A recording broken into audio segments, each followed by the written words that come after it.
পুজো দেখার জন্য এসছি আমরা। সানডান হয়ে গেছে, আজকে আমি উপোস রয়েছি। কতটা খুশি হয়েছো?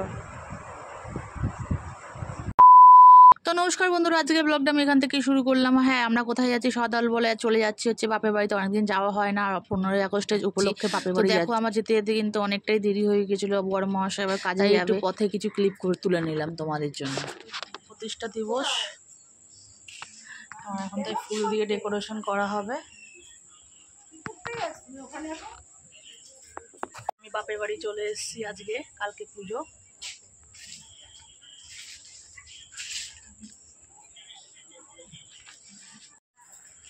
এই যে সব বসে আছি।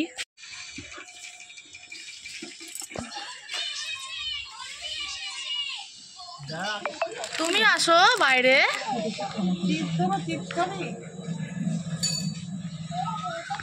তুমি কি পড়েছো দেখি, দেখাও। এটা কার ঘড়ি? তোমার মিমি দেবে।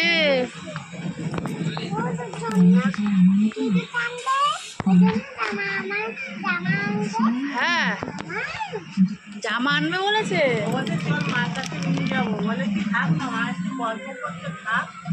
তাই তুমি বলছো? আসো মন্দিরে, আসো, পুজো দেখার জন্য এসছি আমরা।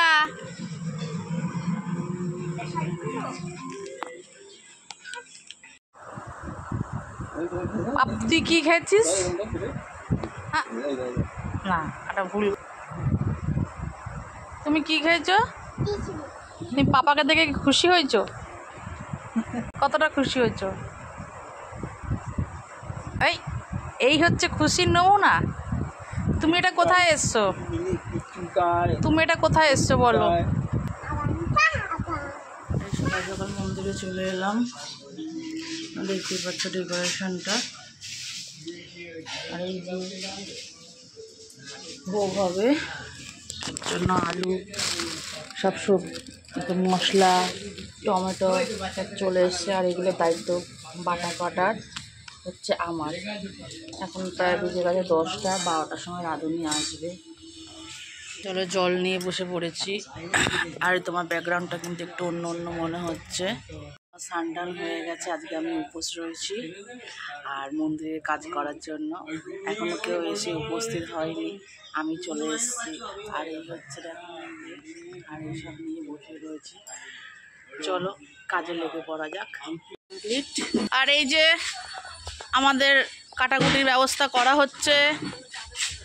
এই আলু, যাই আমি একটু মশলা করে নিয়ে আসি। চলো মশলা করে নিই।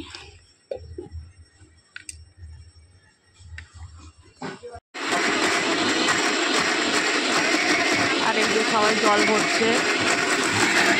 কে বসে আছে? কত কাজ করছে দেখ, কত কাজ করছে রে। এবার এগুলোই দেখ, আদা কাটছি, মগজদানা বাটা হয়ে গেছে, স্বস্তি কাটা হয়ে গেছে। এদিকে আমি গোছাতে বসে পড়েছি। আর এদিকে মন্দিরের ভেতরে এখন আমি গোছাতে বসে পড়েছি। সেই যে আমি 9টার সময় এসেছি, এখন আমি যাইনি। এবার ঠাকুর গোছার টাইম হয়ে গেছে, রেডি হয়ে আমাকে এবার এখানে আসতে হবে। তারপরে তো তোমরা দেখলে যে আমরা চলে এসেছিলাম আগের দিনই পুজোর জন্য। আর এই বছরে হচ্ছে আমার ওপর দায়িত্ব পড়েছিল, কারণ আমি উপোস ছিলাম, তাই জন্য সব ফলগুলো কেটে নিচ্ছি। ঠাকুরমশাইও চলে এসেছিলো, তাই একটু তাড়াহুড়ো করছিলাম। এই বছর সকাল সকাল পুজো রয়েছে, তাই জন্য তারপর হচ্ছে আমি আবার সব ফল টল কেটে দিয়ে বেরিয়ে পড়লাম হচ্ছে শাড়ি পরার জন্য, কারণ পুষ্পাঞ্জলিও দিতে হবে। তারপরে ঠাকুরমশাই এসে নিজের মতন করে গোছগাছ করছে। তো আজকের ভিডিওটা তোমাদের কেমন লাগছে কমেন্ট করে কমেন্ট সেকশনে কমেন্ট করে জানাবে।